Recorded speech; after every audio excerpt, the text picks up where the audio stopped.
Bonjour et bienvenue au 8e épisode de Board Game Duel. Je suis votre hôte, Sam, et je suis avec Vince. Board Game Duel, c'est un podcast sur les jeux de société où, à chaque épisode, on va avoir un thème, et chacun de nous va vous présenter un jeu en lien avec ce thème-là, et ces deux jeux-là vont s'affronter dans un duel, et ça va être à vous de décider qui avait amené le meilleur jeu aujourd'hui. Donc, aujourd'hui, c'est un spécial des fêtes, parce que Noël s'en vient. Ouais, ça arrive vite en plus. Hein. Donc, on va vous proposer des jeux que vous pouvez amener avec vous dans la famille à Noël, puis jouer pendant vos parties de Noël ou juste dans le temps des fêtes en général. Là. Donc, des jeux qui s'adressent pas nécessairement à un public de gamers, mais qui vont intéresser les gamers et les non-initiés. Puis comme c'est des plus petits jeux, c'est un spécial double aujourd'hui, on va vous proposer 2 jeux chacun. Fait que de mon côté, je vais vous présenter The Crew et Codenames. Alors que de mon côté, je parlerai de télestration et de concept. Mais ça va être pour plus tard dans l'émission. En premier, comme le veut la tradition, on va vous parler des jeux auxquels on a joué récemment.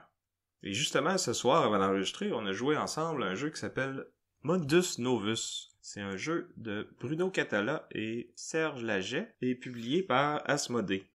Et oui, vraiment Asmodée qui a publié et pas juste acheté une compagnie qui l'a publié, celui-là. Dans le temps qu'Asmodée était encore... Faisait des jeux par eux-mêmes. Ouais, c'est ça. Donc c'est un jeu qui est sorti en 2011, quand même. C'est un petit jeu de cartes. Le thème, c'est en fait qu'on est des espèces de capitaines marchands dans les Caraïbes, à l'époque de l'exploration et de l'exploitation par les puissances colonialistes, là. C'est pas tout à fait une thématique pirate, mais il y en a un peu. Ouais, c'est plus comme... On fait des échanges, puis des fois, il y a des pirates qui peuvent venir nous embêter. Mais le cœur du jeu, c'est vraiment le commerce, puis comment on va acquérir des marchandises, puis comment on va les vendre pour soit investir dans notre empire commercial ou tout simplement vendre pour pouvoir faire de l'argent. Ouais. Pendant la partie, on va développer un tableau de cartes en avant de nous qui vont nous donner des petits bonus ou des pouvoirs spéciaux qui vont nous permettre soit de nous faire du revenu à chaque tour ou d'augmenter la grosseur de notre main de cartes. Et le but du jeu, en fait, c'est ça. Il y a plusieurs façons de gagner. C'est soit qu'on va faire beaucoup d'argent, puis quand on atteint un certain niveau, ça met fin à la partie, ou qu'on arrive à jouer dans un même tour 10 cartes différentes. Parce que la mécanique principale du jeu, en fait, c'est qu'on va recevoir notre main de cartes, on va faire nos actions, puis à la fin du tour, les cartes qui nous restent dans les mains, on va les jouer, puis il faut essayer de faire soit des sets pareils ou des sets tous différents. Plus on a de cartes, mieux c'est. Les sets différents vont nous permettre d'être vendus pour faire de l'argent, et les sets pareils vont nous permettre d'acheter des cartes qui vont aller dans notre tableau. Fait qu'au début, on va avoir une main d'un nombre X de cartes, mais la twist, c'est qu'il va y avoir quelqu'un dans les joueurs qui va être le maître du commerce. Le maître du commerce va nous permettre de choisir un nombre de cartes qu'après ça, on va s'échanger les uns les autres. On va se voler différentes cartes qui vont être présentées devant nous. Puis ça fait que notre main de départ va être vraiment différente de notre main à la fin de la partie. C'est ça. Le maître du commerce, il va dire un chiffre entre 2 et 4. Donc là, tout le monde va révéler en même temps 2 à 4 cartes. Puis là, on doit absolument aller chercher les cartes des autres. Puis les autres vont pouvoir venir chercher nos cartes aussi. Puis on a comme un espèce de marché commun qu'on peut échanger avec aussi. Fait que là, à chaque tour, on se demande, bon, qu'est-ce que je garde? Est-ce que j'essaie d'y aller pour toutes des cartes pareilles? Fait que là, j'en garde toutes des pareilles. Mais là, si personne en met en jeu de ces cartes-là, ben, j'en aurai pas plus. Ou on se dit, ah ben là, je vais essayer de vendre. Fait que je regarde toutes des cartes différentes. Puis j'essaie d'aller chercher d'autres valeurs avec ce que les autres ont laissé. Avec ça aussi, faut que tu penses aux événements qui se produisent pendant la partie, parce qu'il y a toujours un effet, à chaque tour, il y a un effet particulier qui dit, admettons, ben, si vous vendez des cartes différentes, ils valent toutes 1 cette fois-ci. Si vous voulez acheter des améliorations, vous pouvez juste acheter la moins chère, vous n'avez plus accès aux plus chères. Fait qu'il y a ça aussi qu'il faut prendre en compte quand on pense à notre stratégie. Ouais, puis les cartes qu'on met de disponibles à l'échange, c'est important aussi parce que la personne qui met la plus grosse valeur là va être première dans l'ordre du tour au tour suivant, ce qui est vraiment bon aussi. c'est cette personne-là qui va pouvoir acheter ses améliorations en premier, ce qui peut être vraiment important. En fait, c'est celle-là qui va décider qui achète ses améliorations en premier. Parce que le marché, dans le fond, comme tournant, puis plus une carte est loin de la pioche, plus elle est facile d'accès. Donc on peut décider de laisser les autres acheter en premier pour qu'ils achètent ces cartes-là qui sont moins bonnes, pour nous, après ça, aller chercher les meilleures. Ou s'il y en a une vraiment bonne qu'on sait qu'on peut s'offrir ce tour-ci, ben on va se nommer pour être en premier. Fait que c'est plein de petites choses comme ça qu'il faut considérer à chaque tour. Puis c'est ça, il y a comme vraiment deux stratégies principales. Soit j'essaie de faire le plus d'argent possible, ou soit j'achète des cartes pour avoir une plus grosse main pour avoir la possibilité d'avoir 10 cartes différentes puis gagner de cette façon-là. Mais ça, c'est pas facile parce qu'au début du jeu, on a juste 5 cartes dans nos mains. Fait en avoir 10 différentes avec juste 5, pas besoin d'être un mathématicien pour voir que c'est plus difficile. Fait que c'est ça. Ça prend de la stratégie puis beaucoup de prévision si on veut faire cette partie-là à long terme. Mais il y a aussi moyen de faire de l'argent à petit feu au fur et à mesure de la partie en utilisant certaines améliorations qui sont payantes. Pas pour faire pas en termes de gros coups d'argent, mais qui te donnent un revenu constant. C'est comme ça, en fait, que j'ai gagné ce soir. Fallait que tu le dises, hein? Ouais. Fait que c'est ça, c'est un petit jeu qui se joue quand même rapidement, là. Notre partie, ça a pris quoi, 45 minutes, peut-être? À peu près. C'était ta première, moi, ça faisait longtemps que j'avais pas joué. C'est ça, avec en plus ça, les explications, ça sort quand même bien, je pense. Alors, c'est ça, c'était Mundus Novus de Bruno Catala et Serge Laget, publié par Asmodée. Donc c'est ça. Moi, cette semaine, j'ai joué à un autre jeu, un jeu qui se veut à la base coopératif, mais où à la fin de la partie, la coopération prend le bord, c'est chacun pour soi, on essaye de survivre. C'est le jeu Galerapagos. C'est un jeu qui peut jouer de 3 à 12 joueurs, qui est accessible pour les parties. Donc, au départ, tout le monde était en bateau, tout le monde était en croisière, le bateau s'est échoué sur une île déserte. Et là, il faut fuir l'île déserte avant qu'un ouragan arrive et saccage toute l'île. Donc, tout le monde doit coopérativement essayer de construire un radeau qui doit être plus ou moins gros en fonction du nombre de joueurs. Les gens doivent aussi gérer la provision en eau et en nourriture pour que tous les naufragés survivent. C'est un jeu qui se joue assez rapidement. Chaque joueur va avoir une action à faire qui peut être d'aller pêcher, d'aller chercher du bois pour le bateau, d'aller chercher de l'eau ou d'aller fouiller la carcasse du bateau. Là où c'est coop, c'est que justement, ces ressources-là sont communes. Si on en manque à la fin du tour, il va y avoir des gens qui vont mourir de faim ou de soif. Quand ça arrive, il va y avoir une séance de vote où les gens vont dire, bon ben, nous autres on pense que c'est lui qui devrait mourir ou c'est lui. Fait qu'on vote pour savoir qui va être éliminé. Et la partie avance comme ça au fur et à mesure que les tours tournent. Le but, c'est dans le fond de tuer les autres joueurs jusqu'à temps qu'on soit assez pour embarquer sur le bateau qui est pas assez gros pour embarquer tout le monde. Un peu, oui, mais c'est parce que c'est pratique d'avoir les autres joueurs, parce que quand les autres joueurs sont vivants, ils peuvent te garder en vie. Pendant ce temps-là, si t'es nombreux, en plus, c'est drôle, parce que souvent, ça t'offre plus d'opportunités d'aller looter le bateau puis d'aller chercher des objets. Parce que les objets ont aussi un rôle assez important dans la partie, parce qu'on peut cacher de la nourriture ou cacher de l'eau, pour que si jamais on décide de voter contre nous pour nous éliminer, ben on peut tout d'un coup dire « Ah, finalement, j'avais caché une bouteille d'eau, puis je meurs pas de soif. » On peut aussi assassiner quelqu'un d'autre avec un fusil et une balle pour justement s'assurer d'une place sur le bateau.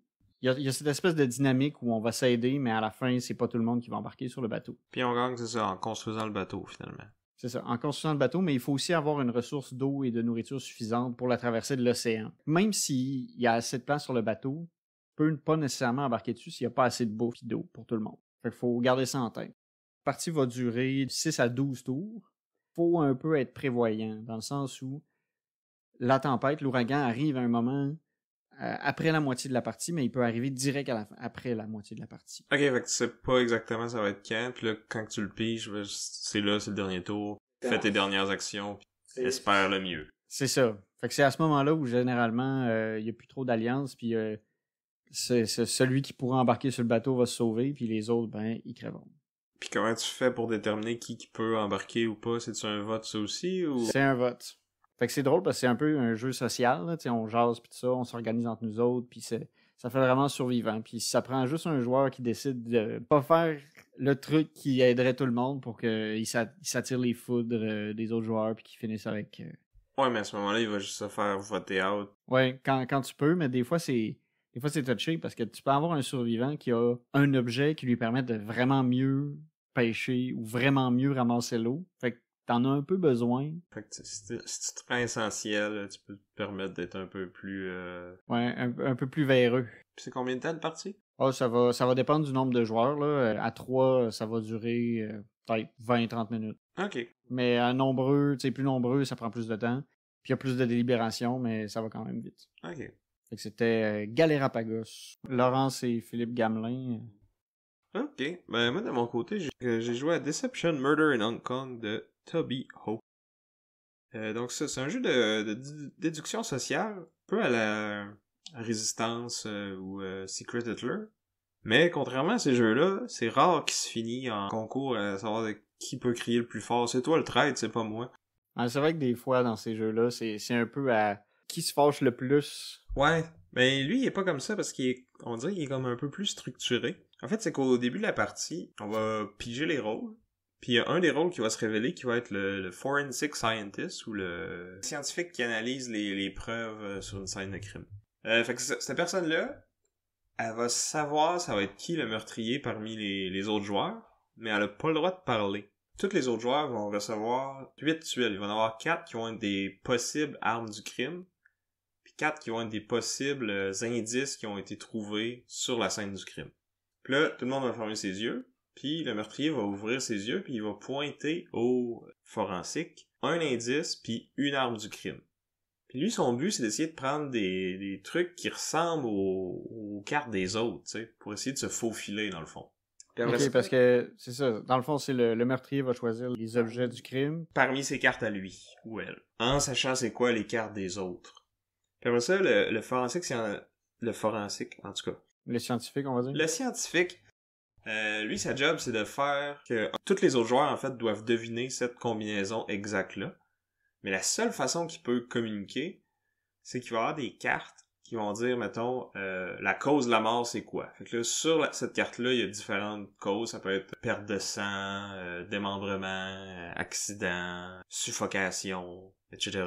C'est un texte, c'est pas une image comme... Non, c'est vraiment juste un texte. Puis ça, dans le fond, la thématique du jeu, c'est que ça se passe à Hong Kong. Fait que là, sur les cartes, c'est comme écrit en chinois puis en anglais. Là. Fait que c'est comme si le scientifique, il venait de débarquer à Hong Kong, mais qu'il parle pas la même langue que les enquêteurs. Fait que là, sa seule façon de communiquer, c'est avec ces espèces de... C'est comme s'il avait pris Google Translate puis qu'il disait telle affaire. Ouais, c'est ça, mais t'es vraiment limité dans qu'est-ce que tu peux dire.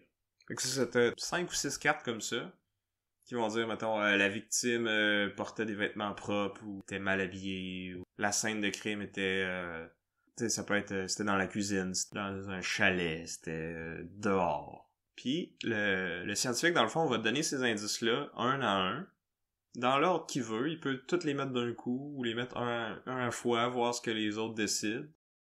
Souvent, la personne va donner les indices qui sont les plus évidents en premier, mais comme, t'es obligé de mettre au moins un indice par carte. Fait que des fois, il y a des cartes qui t'aident pas vraiment, mais que t'as comme pas le choix de te donner un indice pour ça, puis là, après ça, les autres se demandent qu'est-ce qu'ils essaient de nous dire? On s'en calique dessus que la victime, c'est un jeune, tu sais, il y a pas de jouet ou il y a pas rien qui fit avec ça. Puis là, chacun des enquêteurs, dans le fond, au début, la personne se fait remettre un badge, un token de jeton, qui est un badge de police. Puis là, quand tu penses que t'as deviné la combinaison, tu mets ton badge sur la table, puis tu te dis, moi, je pense que c'est le marteau, puis que l'indice, c'est la feuille de papier. Puis là, le forensic, il va juste dire oui ou non. C'était exactement ça, ou c'était pas ça, puis là, la partie continue. Tout le monde a juste le droit de faire un essai pour deviner la combinaison. Puis si tout le monde se trompe, ben le meurtrier gagne et s'échappe. Puis à différents moments dans la partie, dans le fond, le scientifique va pouvoir changer un des indices qu'il a déjà donné, puis j'ai une nouvelle carte, puis en remplace une. Puis il y a une autre règle qui est quand même assez intéressante, c'est que avant que le scientifique fasse ça, c'est qu'on donne un petit 15 secondes de parole à chacun des joueurs pour que le joueur ou la joueuse dise « Ah ben moi je pense que c'est telle affaire, ou j'hésite entre deux, ou tu sais, je pense que ça peut être cette personne-là ou cette personne-là. » Puis les autres n'ont pas le droit d'interrompre pendant ce petit 15-30 secondes-là. Donc ça donne la chance à tout le monde de parler, parce que souvent avec ces jeux-là, ça... c'est cacophonique. Ouais, j'aime bien ce petit règlement-là qui permet à tout le monde de donner son opinion, puis tu peux juste rien dire, puis passer la parole au suivant si t'as rien de plus à ajouter au final. Le meurtrier, il est caché dans les autres joueurs. Est-ce qu'il peut utiliser... Y a-t-il un badge aussi? Oui, lui ici, il a un badge, puis il va accuser quelqu'un, mais évidemment, tu sais... Il peut troubler les cartes. C'est ça.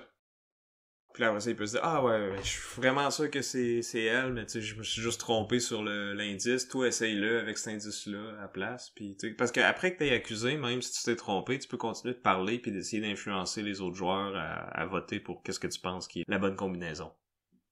Puis c'est ça, à plus de joueurs, on peut acheter des nouveaux rôles. On peut avoir un complice qui, lui, sait c'est qui le meurtrier ou la meurtrière, mais il sait pas c'est quoi la combinaison. Fait que lui, il va essayer de l'aider à se faufiler. Puis il peut aussi avoir un témoin qui, dans le fond, va savoir qui sont le meurtrier et le complice s'il y en a un. Mais encore là, on sait pas c'est quoi la combinaison. Puis si à la fin de la partie, même si les enquêteurs trouvent c'est qui le meurtrier, si le meurtrier puis le complice réussissent à identifier le témoin, ben ils vont aller comme l'intimider pendant le procès, puis ça va faire annuler les procédures, puis c'est le meurtrier qui gagne quand même. Fait que t'as de l'info de plus, tu sais c'est qui, mais faut pas que tu te dévoiles trop, parce que sinon tu vas te faire pogner, tu vas faire perdre ton équipe au final. Puis c'est ça, je pense que le jeu a des expansions qui rajoutent des nouveaux rôles, puis peut-être des petits twists sur ces règles-là, mais je les ai jamais essayés, fait que j'en parlerai pas plus que ça. Donc c'était Deception, Murder in Hong Kong de Toby Ho. Ouais, ça a l'air bien intéressant à jouer dans un party, ça aussi. Sauf que là, on parlera pas d'assassinat dans un party de famille, et ça pourrait choquer des gens. Fait que c'est ça que moi, je vais te proposer, dans le cadre du duel, qui va commencer maintenant, un jeu qui va être accessible pour tous. Je vais commencer par présenter le jeu Télestration. C'est un peu le jeu du téléphone, mais en utilisant des dessins. La version que j'ai jouée, en fait, a été publiée par de USO Poly. Non, par contre, on n'est pas obligé d'acheter le jeu comme tel. Là. C'est facile de jouer à ça juste avec une coupe de feuilles et du papier. Comme je disais, c'est un peu comme le téléphone. Quand on commence, tout le monde a un calepin avec un crayon. Sur la première page, tout le monde va choisir quelque chose que son voisin va devoir dessiner. Fait qu'on peut choisir n'importe quoi. Il y a des versions du jeu qui ont des cartes dans lesquelles c'est prédéterminé. On peut choisir quelque chose qui est sur la carte puis le dessiner. Ben plus drôle de décrire quelque chose soi-même, par exemple. Ouais, ça j'avoue. De laisser aller son imagination, ça amène à des moments assez cocasses parce que, comme le jeu du téléphone, tout s'est déformé. Ça passe du coq au paquebot en passant par un terrain de baseball. Là, ouais, on devrait peut-être dire comment que le jeu fonctionne. Donc, au premier round, tout le monde écrit quelque chose sur sa première page. C'est quelque chose que son voisin va devoir dessiner.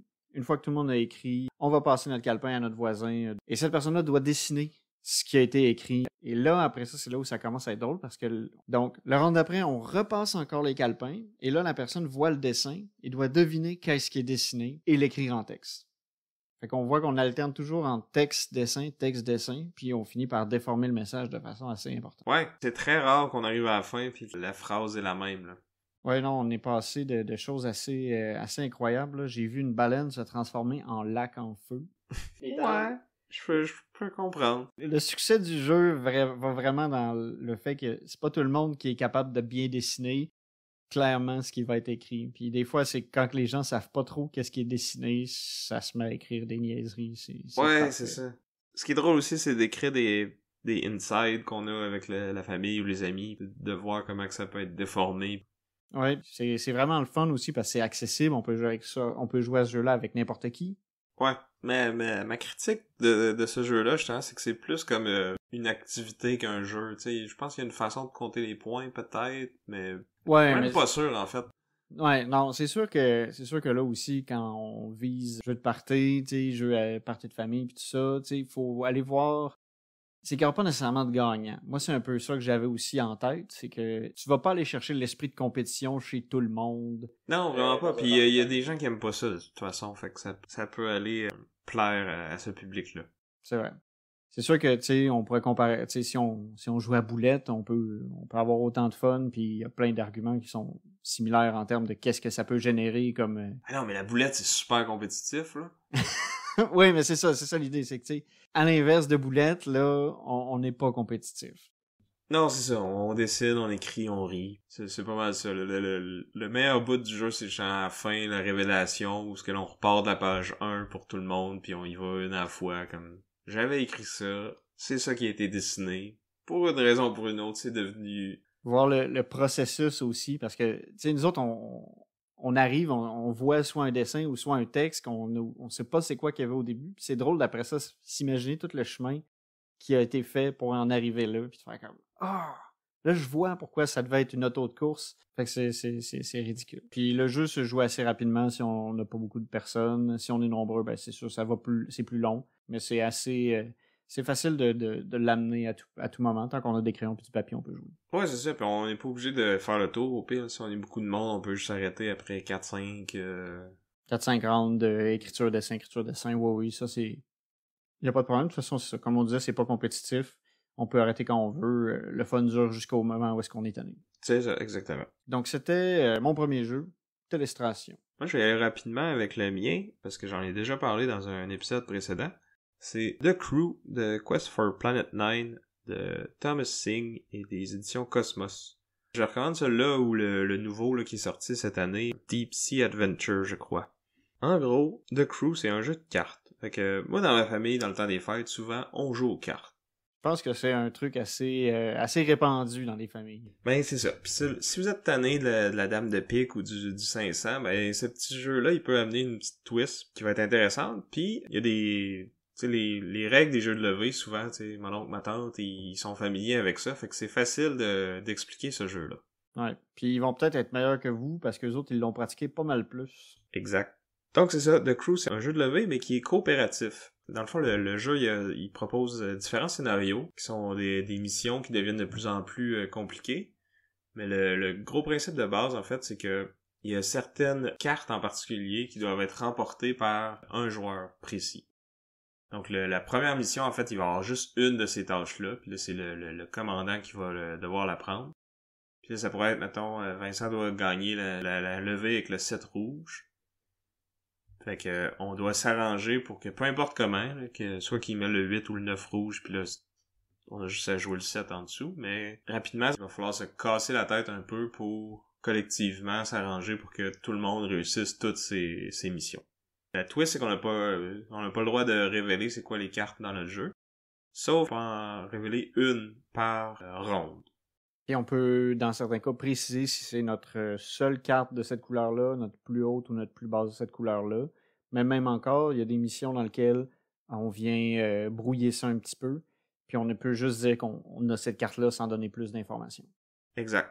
Plus le jeu avance, dans le fond, dans le premier de Crew, il y a 50 scénarios, donc les missions deviennent de plus en plus dures, de plus en plus compliquées, donc quand on est rendu à 7-8 tâches à réussir, ben on peut communiquer une carte, mais ça nous aidera pas sur les 8 tâches non plus. Là. Fait qu'il faut savoir quand c'est le bon temps de communiquer, quand est-ce que c'est safe d'aller dans une couleur ou pas, faut porter attention à qu'est-ce que les autres jouent. Évidemment, comme dans les jeux de levée, il y a de l'atout, donc il y a un atout qui permet d'aller couper si on n'a pas la couleur demandée. Si on a la couleur demandée, on est toujours obligé de fournir, fait que ça peut compliquer la vie des fois. Exact. Puis dans le fond, le nouveau Deep Sea, que j'ai pas essayé encore, là, mais c'est un peu le même principe, sauf qu'il y a moins de scénarios, mais c'est des scénarios qui sont modulaires un peu. Chaque scénario, il va y avoir des tâches, puis certaines tâches vont avoir certains points de difficulté. Fait que là, le scénario va dire prends 3 tâches, puis il faut que ça fasse ensemble tant de points.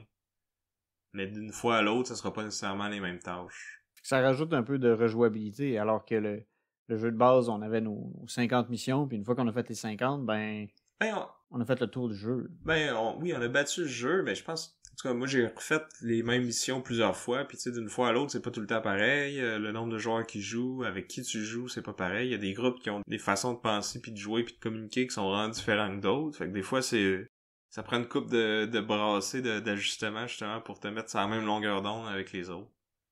Fait que dans les deux cas, je pense qu'il y a beaucoup de rejouabilité. Puis c'est le genre de jeu que, tu sais, si vous allez chez vos parents pour une semaine ou deux, mettons, pendant le temps des fêtes, ben, tu sais, à chaque matin, vous pouvez faire une couple de missions avec eux autres, puis essayer de passer la campagne au complet pendant vos vacances. Parce que c'est vrai que ça peut aller vite, là. Ça peut prendre un tour, faire une mission quand ça va bien. C'est sûr que certaines missions vont être plus difficiles, puis ça va prendre plus qu'une fois à la réussir, mais c'est quand même un jeu que c'est facile d'arrêter aussi, puis c'est pas un gros engagement. Non, c'est ça, on joue quelques missions, on arrête, on repart de là la prochaine fois. Donc voilà, c'était The Crew de Thomas Singh et des éditions Cosmos. Donc de mon côté, mon deuxième jeu, c'est le jeu Concept, qui a été designé par Gaétan Beaujeannot et Alain Rivolet. publié aux éditions Repos Productions et qui a été illustré par Éric Azaguri et Cédric Chevalier. Je précise c'est les artistes parce que c'est quand même une composante assez importante du jeu dans ce cas-là. Concept, en fait, c'est un jeu de devinettes. Une équipe va piocher une carte dans un paquet. Sur cette carte-là, il va y avoir 9 éléments qu'il va falloir faire deviner aux autres joueurs. Ces éléments-là vont avoir un niveau de difficulté différent en termes de défis. Est-ce qu'on joue, dans le fond, 2 équipes une contre l'autre, ou... En fait, tu peux c'est assez libre, j'allais dire. Donc, c'est ça. Le jeu nous dit un peu d'y aller un peu comme on le sent pour ce qui est des équipes et tout ça. Le but du jeu, dans ce cas-là, c'est plus de jouer, j'allais dire. Parce qu'on peut... Il y a un certain nombre de points qu'on peut accumuler. On peut accumuler des points en faisant les devinettes. Mais ils disent que c'est plus aussi c'est plus une petite guide, mais ils disent un peu d'utiliser le jeu comme on l'entend. Ouais. Encore une fois, c'est plus une activité qu'un jeu. Tu sais, je dis ça, c'est pas péjoratif, là. C'est juste pour dire que, tu sais, c'est pas une compétition, puis on compte les points, puis y a pas nécessairement un gagnant puis des perdants à la fin, là. C'est juste, on a fait quelque chose ensemble, c'était le fun, on a eu du plaisir. C'est ça. Dans le cas de notre thème, on est j'imaginais dans un party de famille à Noël. C'est un jeu qu'on peut sortir. Donc, c'est ça. On a notre devinette. On sait qu'est-ce qu'on doit faire deviner aux autres. Puis pour la faire deviner, on a un plateau de jeu avec plusieurs dessins. Puis c'est pour ça que je disais tantôt que je voulais souligner qu'il y avait des artistes parce que c'est ça le jeu au final. C'est un plateau avec des dessins. Avec les dessins, donc avec le jeu, on a aussi des pions. On a des pions point d'exclamation, un pion point d'interrogation. Puis on a des petits cubes. Tout ça dans différentes couleurs. Puis on doit placer tout ça sur différents dessins pour pouvoir faire deviner ce qu'on veut faire deviner. Comme par exemple, si je veux faire deviner Cendrillon, il y a un dessin qui va ressembler à une princesse. Vu que Cendrillon, l'aspect principal de Cendrillon, c'est comme princesse, je mettrais des cubes puis des pions vers la princesse pour faire deviner que ça va être une princesse. C'est comme le concept principal, c'est la princesse. Après ça, je pourrais aller mettre en sous-concept, dans le fond, qu'est-ce qui distingue Cendrillon des autres princesses? C'est surtout le soulier de cristal ou la charrette avec une citrouille. Mais la charrette avec une citrouille, c'est comme secondaire. Fait que j'irais pour essayer de faire deviner que c'est une princesse qui est aussi en lien avec un soulier en cristal. Puis là, je mettrais d'autres pions sur des dessins qui correspondraient à un soulier en cristal. Puis là, il n'y a pas un soulier en cristal sur le tableau. Mais tu vas avoir un dessin qui correspond à du linge, tu vas avoir un dessin qui va peut-être correspondre à un soulier. On a des couleurs ou de la transparence sur le plateau. Puis ça peut nous permettre de deviner justement qu'on parle de... Des parties du corps aussi. Il y a des parties du corps. On peut aller sur le pied. Sur le pied, on peut faire un lien pied-linge. C'est vraiment... il y a vraiment beaucoup d'options. C'est pas toujours évident. Là, j'ai parlé de Cendrillon, ça peut être facile, mais des fois, on a des concepts qui peuvent être plus compliqués. Quand on va dans les difficultés assez élevées, c'est des expressions. Aussi, c'est un jeu français. Fait que ça se peut qu'il y ait certaines expressions ou certains titres de films qui soient différents. C'est peut-être mon point qui fait que c'est pas tout le temps adapté. Comme juste par exemple, autres, c'est en français le film de Disney avec le poisson clown, c'est Trouver Nemo. En France, c'est Le Monde de Nemo. Fait que c'est peut-être le truc où des fois ça peut. C'est encore là, tu sais, c'est pas une féroce compétition, je pense qu'on peut accepter quand quelqu'un dit le titre québécois, si on est capable de faire le lien entre les deux, là. Oui, c'est ça. Puis tu sais aussi, on n'est pas obligé d'utiliser les cartes, là. On peut décider de faire deviner peu importe ce qu'on veut. Le jeu nous permet de faire ça facilement. Mais tu sais, c'est ça. Si j'ai une carte, on peut avoir des trucs faciles à deviner comme loupe, église, bot. Ça va être relativement facile. On peut aller après ça à des concepts plus avancés. Lassie, le chien, dentifrice ou bail. Fait que là, tu sais, c'est des trucs moins directs, c'est un peu plus abstrait par rapport peut-être le dentifrice, là. Mais ça peut être un peu plus abstrait et non directement un objet physique. Puis après ça, on peut avoir, c'est ça, des trucs difficiles comme des expressions, comme avoir le cœur sur la main. Fait que là, il faut être capable de montrer qu'au départ, on veut faire deviner une expression. Fait qu'il faut indiquer avec nos pions expression d'une certaine façon. Puis après ça, le cœur, la main. On peut vraiment demander un gros effort de réflexion pour pouvoir bien faire deviner notre concept à l'autre équipe. Puis ça dépend aussi avec qui tu joues, parce que tu sais, des fois, les gens, ils se comprennent bien. Puis ça joue bien. Puis des fois, ben, on a C'est les... ça, tu sais, si on joue avec notre cousin qu'on voit une fois ou 2 ans, puis sa nouvelle blonde, ça va peut-être être plus difficile qu'avec notre partenaire ou nos parents, mettons. Oui, mais on peut aussi, dans ce cas-là, justement, y aller avec les trucs un peu plus faciles. Ben moi, j'y avais joué il y a plusieurs années, puis c'est ça, il y a à peu près personne qui pensait comme moi, là. Fait que j'avais pas eu tant de fun, là. Personne ne trouvait jamais... On dirait que j'ai l'esprit trop tordu, ou je sais pas, là, mais j'avais du mal à communiquer avec... Mes idées étaient pas perçues... De la même façon. Oui, parce que des fois, c'est ça, tu vois le dessin, ici on a un dessin, on a comme un petit bonhomme avec une sache devant une estrade, puis il y a une couronne. T'sais. Est-ce qu'on perçoit ça comme un leader politique ou est-ce qu'on perçoit ça comme quelqu'un qui reçoit un prix? Fait qu'il y a cet aspect-là, en effet, qui peut compliquer la vie si on peut interpréter certaines choses de deux façons différentes. Mais c'est ça. C'est un jeu qu'on peut jouer avec n'importe qui quand même facilement aussi. Ça prend pas beaucoup de place sur une table. On peut jouer à beaucoup parce qu'au final, on va avoir des gens qui vont faire deviner, puis des gens qui devinent, puis tout le monde peut jouer en même temps, tout le monde peut discuter. Fait que ça fait aussi que personne n'est vraiment sur la sellette pendant un tour. Donc c'était concept. Et moi, pour clore le tout, je vais y aller avec un classique des classiques. C'est le jeu Codenames de l'auteur Vlaada Chvátil. C'est à peu près sûr que j'ai pas prononcé ça comme il faut. Pardonnerez mon check. Et des éditions Check Game Edition, justement. Codenames, je pense que c'est un jeu qui a pas vraiment besoin de présentation, là. Si vous écoutez ce podcast, je serais prêt à gager que vous avez déjà joué au moins une fois à Codenames. D'un coup que ce serait pas le cas. En bref, c'est qu'il va y avoir... on va se diviser en 2 équipes, les rouges et les bleus. Et il va y avoir une personne par équipe qui vont être les donneurs d'indices. Et au centre de la table, on va placer une grille de mots. Puis les donneurs d'indices, dans le fond, vont piger une carte. Qui représente un plan. Ouais, une espèce de pattern. Puis sur cette carte-là, il va y avoir certains des emplacements de mots qui vont être de couleurs différentes. Fait que chaque équipe va avoir ses mots à faire deviner à ses coéquipiers. Puis il y a un mot sur la table qui est comme on appelle la bombe là, dans notre groupe. Je pense pas que c'est comme ça qui est appelé dans les règles, mais bref.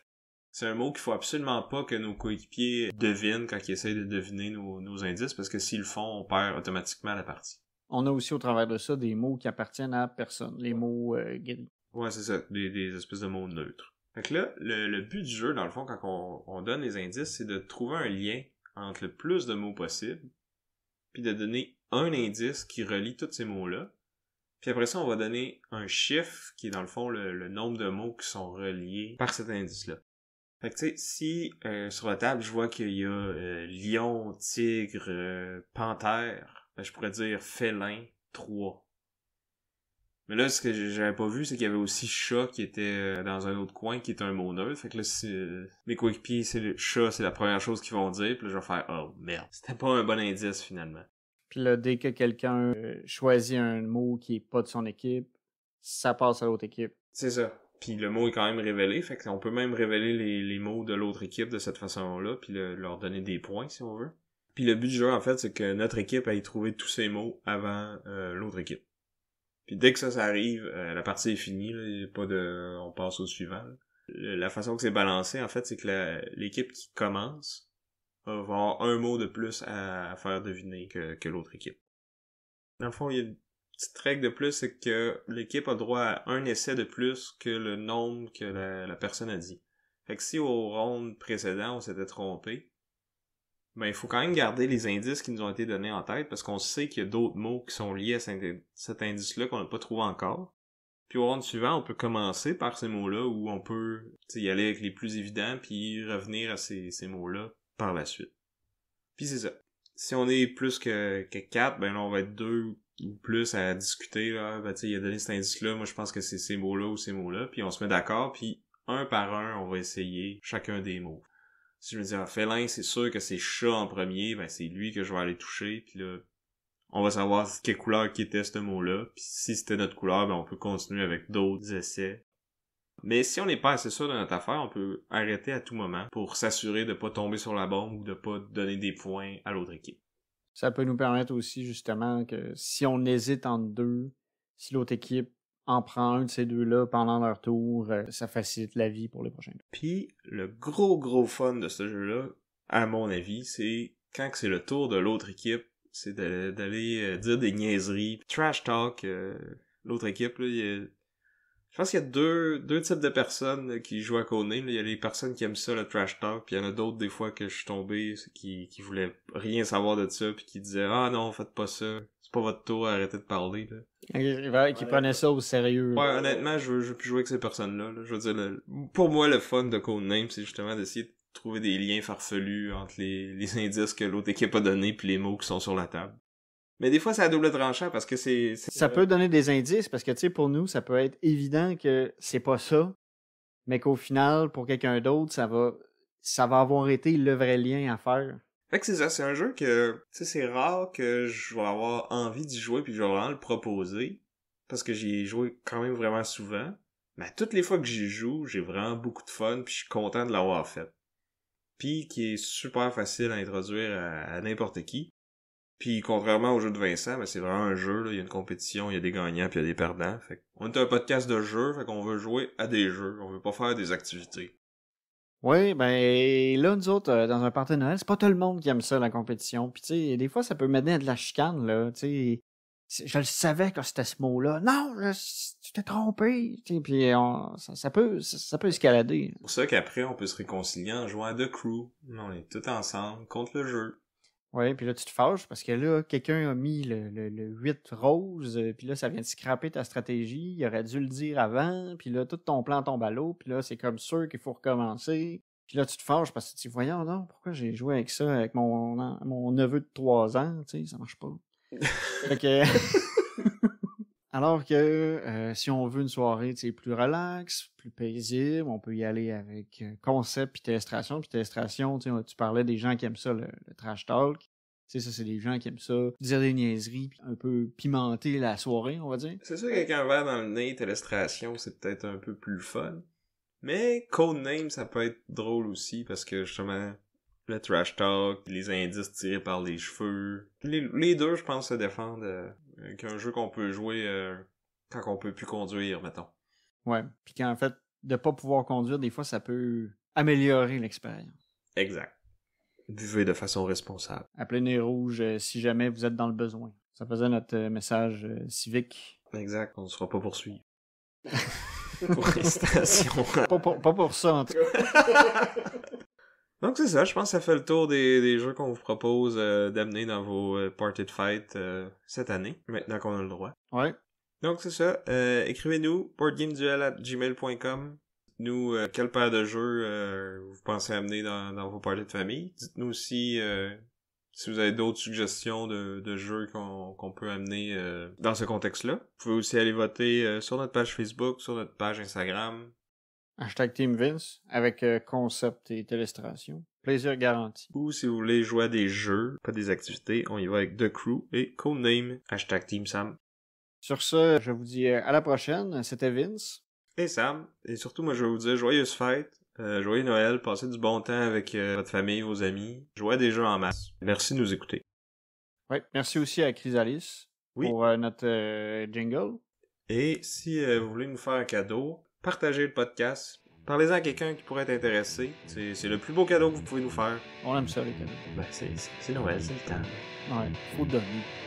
À la prochaine! À plus!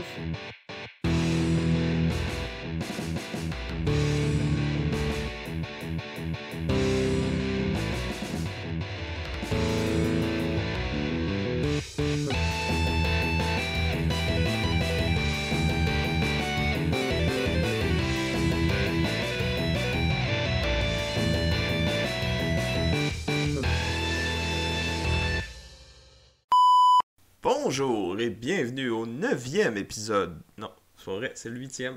8e, ouais. On venait de le dire. J'ai fait comme toi. Wow. De mon côté, je vais y aller aussi avec mon deuxième... OK.